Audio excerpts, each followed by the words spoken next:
Turning your engine, FD10YGR.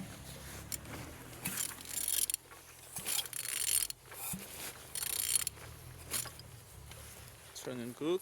At the front engines looks good, as you can see. Altimeter look nice. And on this side everything's good. Starter not broken, as you can see.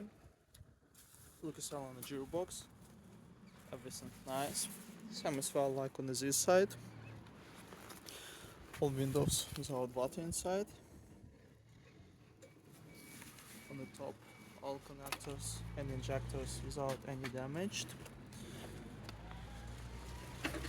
And on the bottom, oil sump without any cracks, no leaks. And turning your engine, FD10YGR.